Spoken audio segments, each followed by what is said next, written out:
Late at night when the crowds go home, the lights go out and I'm all alone. Reserving fluids gone right to the bone, but I still don't know my name. The half-burned body of the Pyjama Girl was found in Albury in 1934, and nobody could find out who she was. So bizarrely, the police took her body and put it in a vat of preserving fluid, formaldehyde. They then asked the general public of Sydney to come in and have a look at the body and see if they knew who she was. This went on for 10 years, like a cultural phenomenon. Reminds us of the Azaria Chamberlain dingo baby case and the shark arm affair. Our show starts with the vat of preserving fluid on stage and the dead body is floating in it. She rises from the vat and she begins her search, her quest to find out who she is and who killed her and where and when can she please find some rest in peace. Look you hard and look you long. She's the famous Pyjama Girl. There's an eager young female reporter, a devoted and slightly maniacal Irish priest.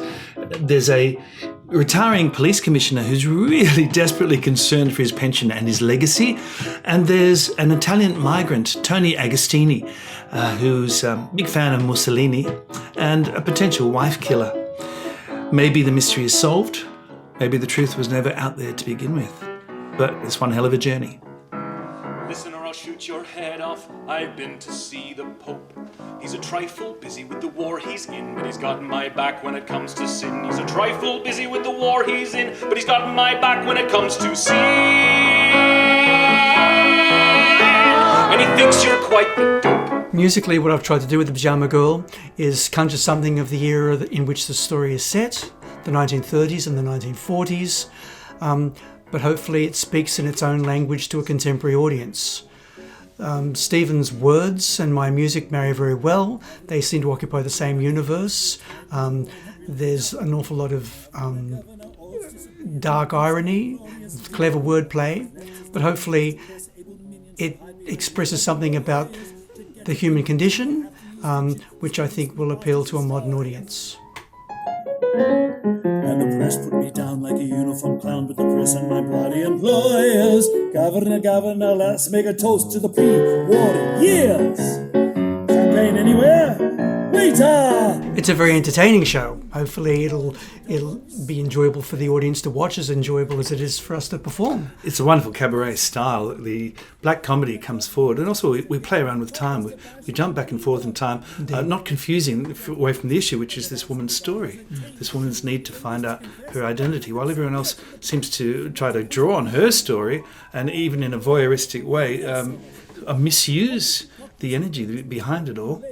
It's very funny. Some of it's very funny, and some of it's also, we hope, quite staggering. That's right. But hopefully at the end of it, the takeaway will be, in some part, something of the woman's story, her journey, her search for identity, and hopefully it'll say something about the experience of being alive. To plead for closure, plead for peace, denied her since she died. Her spirit slaps against the shore, tenacious as the tide. Her body's naked in a bath of vile preserving fluid, suspended like a mermaid in the brine. I'm going to raise that poor corpse up like a vengeful Irish druid, and find the truth about her death. The truth, there's nothing to it.